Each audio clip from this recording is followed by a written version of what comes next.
Selamat pagi anak-anak saya semuanya. Pagi Bu Roni. Di sini. Bagaimana keadaan kalian semua anak-anak? Sehat Bu, baik-baik.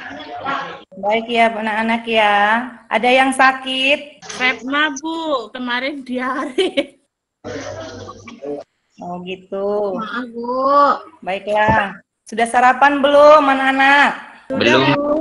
Belum Bu, terlambat bangun tadi. Oh begitu. Baiknya sarapan dulu nanti ya. Biasakan sarapan ya anak-anak. Biar kita bisa konsentrasi untuk belajarnya. Baiklah. Sebelum kita memulai pelajaran, saya ingin memberikan suatu pengarahan kepada anak-anak saya. Tapi sebelum itu, mari kita berdoa. Ayo, Ayah Rifkia, tolong dulu membawa doa, memimpin doa sebelum kita memulai pelajaran. Oke Bu, teman-teman, mari kita berdoa sesuai dengan keyakinan kita. Berdoa dimulai. Selesai. Sudah Bu? Baiklah anak-anak, di sini sebelum kita membahas pembelajaran kita, saya akan memberitahukan kepada anak-anak tentang pembelajaran atau tema kita, subtema pembelajaran kita hari ini. Penyakit infeksi dan non-infeksi pada pembesaran ikan. Subtemanya pada hari ini yaitu jenis-jenis penyakit infeksi pada ikan pembesaran. Di sini Ibu memberikan materi pokoknya adalah gejala serangan penyakit, kembali menerangkan atau memberitahukan tentang tujuan dari pembelajaran kita pagi hari ini, yaitu agar kalian mengerti gejala serangan penyakit yang disebabkan infeksi dan non-infeksi. Selanjutnya, kalian dapat membedakan gejala serangan penyakit itu. Dan nanti Ibu akan memberikan suatu tontonan video untuk menambah materi ajar kita lagi. Ya, anak-anak. Tapi sebelum itu, Ibu mau bertanya, apakah anak-anak mengetahui ciri-ciri ikan sakit itu bagaimana? Ayo. Belum tahu, Bu. Sama Bu, saya juga belum tahu. Belum tahu ya? Yeni bagaimana? Ada yang tahu ciri-ciri ikan sakit? Pelajaran yang lalu kan sudah saya jelaskan. Tahu Bu, mungkin demam. Mungkin pusing-pusing Bu. Iya, batu-batu. Ada batu ikan Bu. Ikan tidak ada batu, Nak. Oh. Ciri-ciri ikan yang sakit pasti kan nih, misalnya tentang pergerakannya yang lambat, nafsu makannya yang berkurang, sama seperti kalian sakit. Baiklah anak-anak, marilah kita tonton dulu ya. Ibu kasihkan tontonan video. Ya Bu. Agar kalian lebih memahami dan mengerti pembelajaran kita pagi hari ini. Nah, pada video kali ini saya akan berbagi informasi yang sangat luar biasa. Mungkin kalian masih ingat pada video sebelumnya. Ya, sekarang saya akan membahas yang masih berkaitan dengan video sebelumnya, yaitu tentang penyakit ikan. Dan kenapa saya masih membahas ini? Karena materi ini saya anggap salah satu unsur terpenting dalam teknis menentukan keberhasilan usaha budidaya perikanan kalian. Dan perlu kalian ketahui bahwa sampai saat ini dunia kesehatan ikan masih belum kita andalkan. Artinya apa? Nilai kos untuk pengobatan masih relatif tinggi dibandingkan dengan nilai kos produksi yang dihasilkan senjata untuk berperang. Pemikiran sangat luar biasa. Ini tujuan video yang kami buat, agar kalian lebih memahami dan mengenal manajemen penyakit ikan, sehingga kita mampu untuk menekan siklus hidup penyakit itu sendiri. Ingat, jangan berperang, hindari perang. Oke, pada video sebelumnya yaitu tentang mekanisme penyebaran penyakit ikan. Silakan bagi kalian yang belum menonton bisa tonton di sini. Setelah kalian, yang pastinya kalian akan melakukan bagaimana caranya untuk menjaga lingkungan dalam kondisi baik dan berusaha bagaimana caranya ikan dalam kondisi sehat dan tidak stres. Ikan yang sehat tidak mudah terinfeksi. Ikan yang sehat tidak mudah terinfeksi oleh patogen. Sementara ikan yang lemah akan mudah terinfeksi. Oke, apa yang kalian dapat dari informasi tersebut terasa akan lebih sempurna apabila kalian mengetahui pula jenis-jenis dari penyakit ikan itu sendiri. Entah dari bentuk, bagaimana dia menyerang ikan, dan bagaimana caranya mencegah dan mengendalikannya. Di video kali ini, saya akan mengupas tentang jenis-jenis penyakit ikan berdasarkan penyebabnya. So, tonton terus video ini, yaitu penyakit infeksius dan penyakit non-infeksius. Penyakit infeksius adalah penyakit yang disebabkan dari masuknya bibit penyakit, entah berupa bakteri, virus, parasit, maupun jamur. Sedangkan penyakit non-infeksius yaitu penyakit yang disebabkan bukan dari bibit penyakit, melainkan dari kondisi lingkungan, nutrisi, dan genetik yang tidak normal. Selanjutnya, nutrisi, dan yang ketiga, genetik. Oh ya, sebelum itu saya informasikan pada kalian bahwa informasi yang saya akan bahas yaitu berdasarkan studi di lapangan yang banyak dialami oleh pelaku usaha. Dan saya ambil sampel jenis penyakit ini dari perairan air tawar yang berukuran kecil atau mikroskopik. Dan tidak semua bakteri bersifat buruk, ada sebagian kelompok bakteri yang memberikan manfaat untuk kehidupan kita. Namun, dalam hal ini, kita akan bahas yang bersifat patogen atau penyakit. Ada beberapa jenis bakteri yang sering menyerang di perairan air tawar yang kita temui. Mungkin ada sebagian kalian yang mengalami. Jenis bakteri yang pertama yaitu Aeromonas. Bakteri ini sangat berpengaruh dalam perairan budidaya, khususnya perairan air tawar, dan menimbulkan wabah penyakit dengan tingkat kematian yang tinggi sebanyak ikan karper di Jawa Barat, dan mengakibatkan kematian sebanyak 125 ton. Cukup banyak. Nafsu makan menurun dan sering mengumpul dekat saluran pembuangan. Kulit kasar dan menghasilkan banyak lendir. Dan sering terjadi pula pendarahan pada bagian pangkal sirip, sisik mengelupas, luka di bagian mulut, dan pada bagian tubuh lainnya. Pada infeksi berat, perut lembek dan membengkak, mungkin kita sering sebut dropsy atau sisik nanas, yang berisi cairan merah kuningan. Bagi para penghobi ikan hias, desinfeksi sarana budidaya sebelum dan sesudah proses pemeliharaan ikan. Apabila cara pertama dan kedua kalian masih bingung, masih ada cara yang lain dengan memberikan unsur imunostimulan, misalnya penambahan vitamin C pada pakan secara rutin selama pemeliharaan. Suara yang kalian dengar ada sedikit perubahan karena di luar cis. Bakteri ini merupakan bakteri gram negatif dan non-spora. Bakteri ini bersifat aerobik, artinya bakteri yang membutuhkan oksigen atau zat asam untuk pertumbuhannya. Bakteri ini berkembang biak di tanah dan air.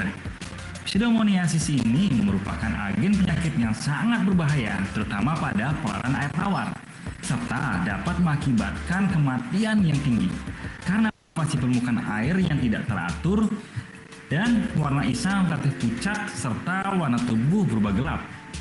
Terdapat bercak-bercak merah pada bagian luar tubuhnya dan terjadi kerusakan pada sirip, insang, dan kulitnya. Maka kalian pandai mengendalikan atau mencegah penyakit itu berkembang dengan cara memperbaiki kualitas air secara keseluruhan, terutama pergantian air secara berkala, mengurangi pemberian pakan yang berlebih yang dapat menurunkan kualitas air perairan.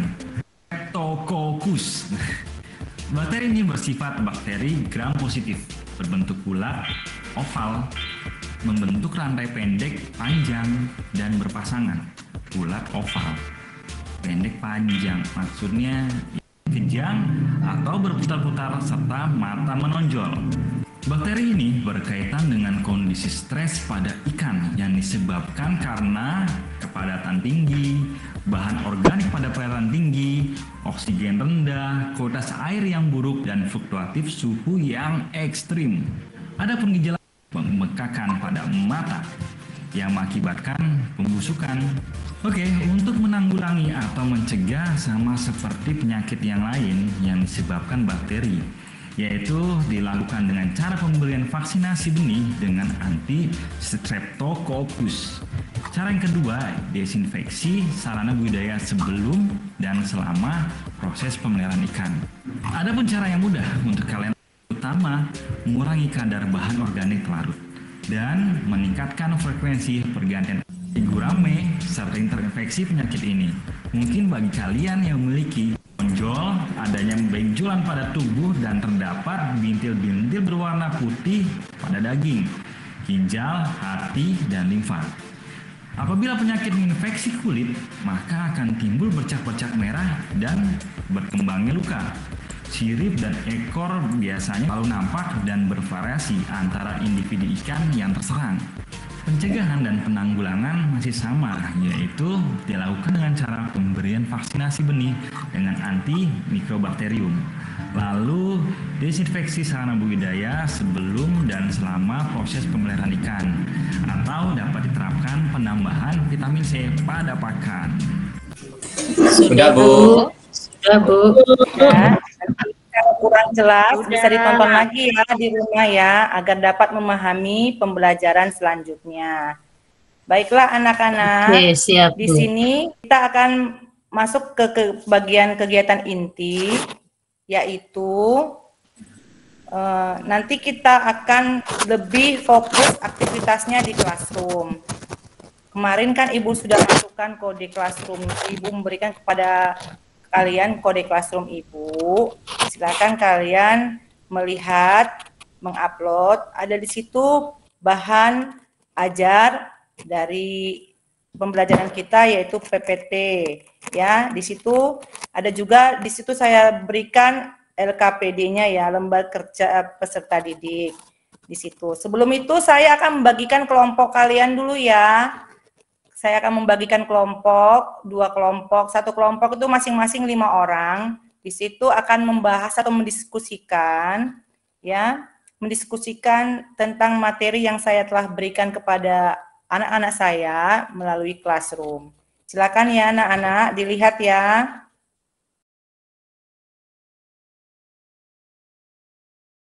Di sini anak-anak sudah nampak? Sudah kelihatan anak-anak? Sudah, Bu. Ya, baiklah. Di sini ada media pembelajaran kita pada pagi hari ini ya.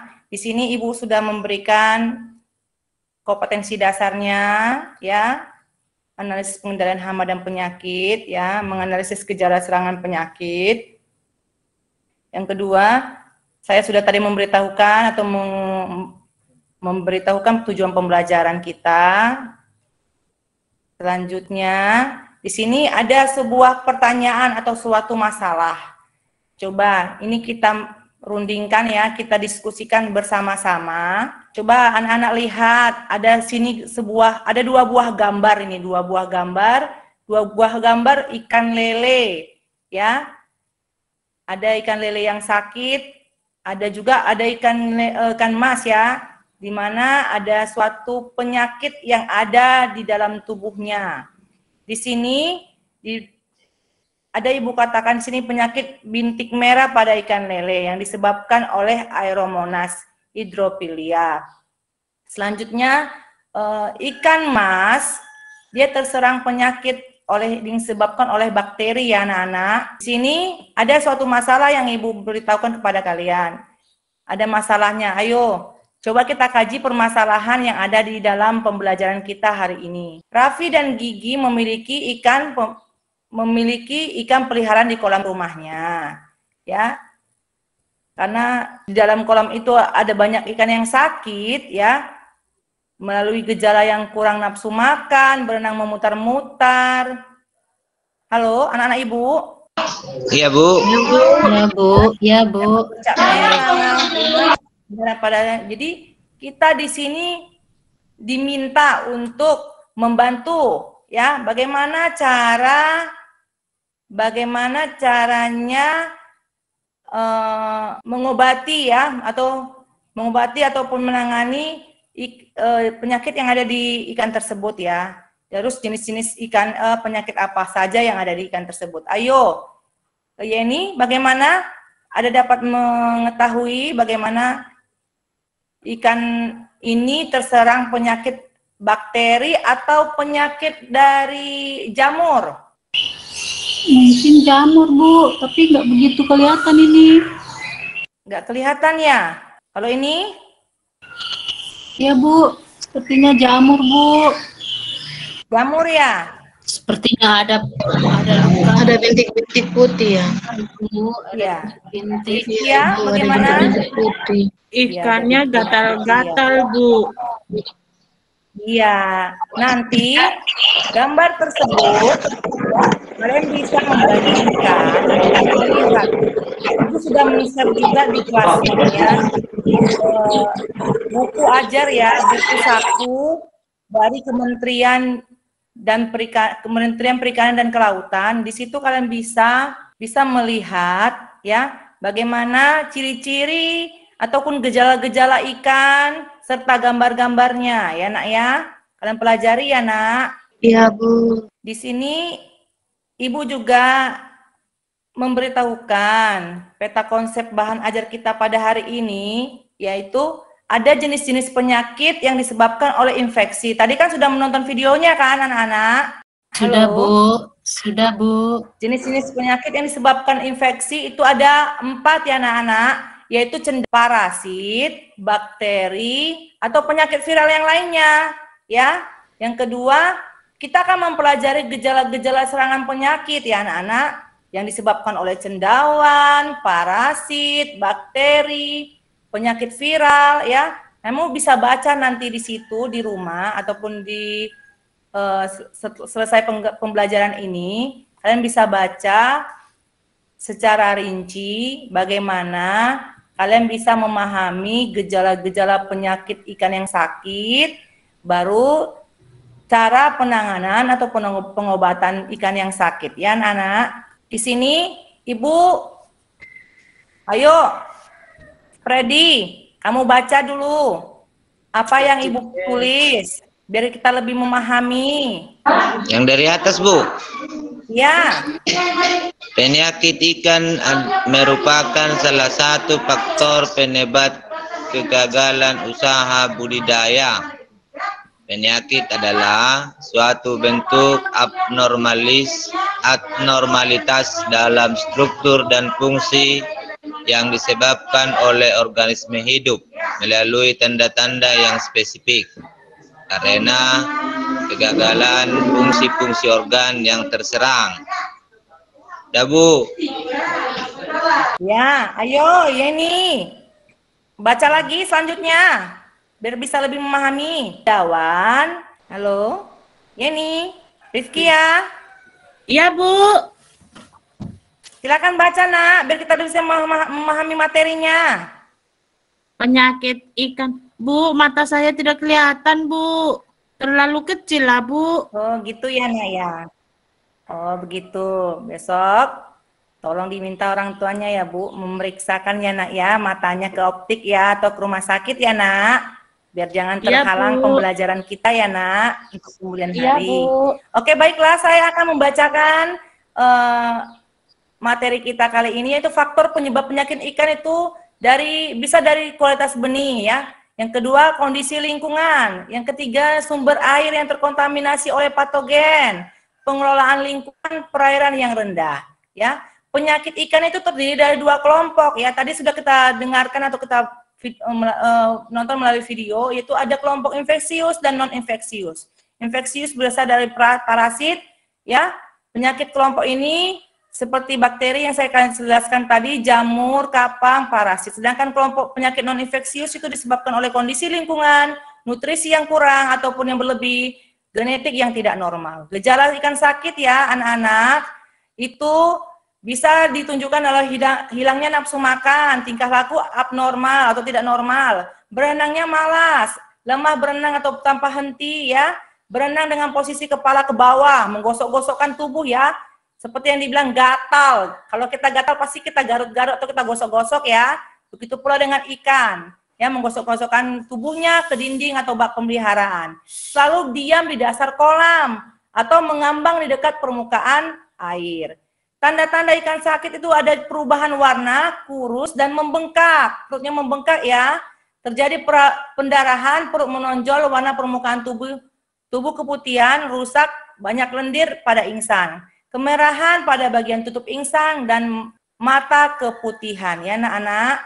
Selanjutnya di sini sudah saya jelaskan ya, saya sudah memberikan di sini jenis-jenis penyakit ikan ya, ada yang disebabkan oleh cendawan. Ini banyak ini penyakit-penyakitnya. Kedua, jenis-jenis ikan yang disebabkan oleh parasit ya kan. Di sini juga saya buat jenis-jenis ikan yang disebabkan oleh bakteri. Jenis-jenis ikannya, jenis-jenis penyakitnya yang disebabkan oleh atau penyakit-penyakit viral ya kan. Terinfeksi ya anak-anak. Halo? Iya Bu, lanjutkan Bu, Halo, lanjut Bu. anak-anak. Iya Bu, kami menyimak Ya. Ibu. Ya, di sini dari pembelajaran kita. Ayo, anak saya Regina. Bagaimana kamu dapat menyimpulkan? Ayo, mari kita baca. Ayo Regina baca ayo kesimpulan Baik, Bu. pembelajaran kita hari ini. Oke Ibu, terima kasih. Ini kesimpulannya yang saya baca di sini, salah satu aspek yang mempengaruhi keberhasilan usaha budidaya itu yang perlu diperhatikan itu adalah hama dan penyakit. Timbulnya penyakit bisa disebabkan karena perpaduan beberapa faktor, yaitu kondisi ikan, lingkungan, serta adanya jasad patogen. Jika ketiga faktor tersebut mendukung timbulnya penyakit, maka terjadinya kematian juga menjadi semakin cepat. Hal terpenting yang perlu dilakukan adalah melakukan monitoring hama dan penyakit ikan secara rutin untuk mengetahui jenis hama dan penyakit ikan serta penyebabnya. Dengan begitu, pelaku budidaya dapat melakukan usaha pencegahan serta pengendaliannya. Mungkin begitu Bu yang bisa saya simpulkan. Ya, baiklah. Terima kasih Nak Regina sudah membacakan Iya, kesimpulannya ya. Jadi saya ingatkan kembali kepada anak-anak saya agar mencek ataupun melihat kode classroom, mencek classroomnya ya anak-anak. Di situ Ibu sudah membagikan materi, sudah membagikan tugas, sudah membagikan bahan untuk diskusi kalian. Kalian bisa diskusi di rumah ataupun di pembelajaran yang lain ya. Kalian bisa nanti hasilnya kalian fotokan selalu dan terus kalian kembalikan lagi ya, kalian kirimkan lagi ke classroomnya ya anak-anak. Bisa mengerti? Oke Ibu. Bisa Bu. Bisa mengerti anak-anak? Bisa Bu. Nah, setelah itu kali ini pembelajaran kita sudah selesai ya. Saya mengingatkan kembali kepada anak-anak ya tentang prokes ya, menjaga prokes ya. Mengerti kan anak-anak tentang prokes? Menjaga kesehatannya, memakai masker, menjaga jarak, mematuhi apa yang dianjurkan pemerintah ya anak-anak. Halo anak-anak. Halo. Ibu suaranya putus-putus Ibu. Oh iya ya, dikarenakan mungkin jaringannya ya nak ya.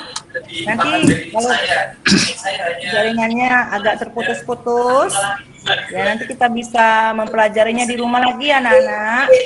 Matur nuwun Pak. Siap Ibu. Oke, baiklah sebelum kita mengakhiri pembelajaran kita pagi hari ini, saya ingin meminta Ibu Regina doa untuk menutup pembelajaran kita pagi hari ini. Oke, baik Ibu. Ibu guru dan teman-teman, mari kita siapkan hati untuk berdoa. Kita berdoa sesuai dengan ajaran kita masing-masing. Berdoa mulai. Berdoa selesai. Terima kasih Nak Regina. Nah, Oke, Ibu. demikianlah pembelajaran kita pagi ini. Semoga kalian tetap sehat, ya, tetap pada semangat untuk melakukan ataupun untuk belajar ya anak-anak di rumah ya. Ibu tunggu tugas-tugasnya di rumah ya anak-anak. Oke, Ibu. Terima kasih.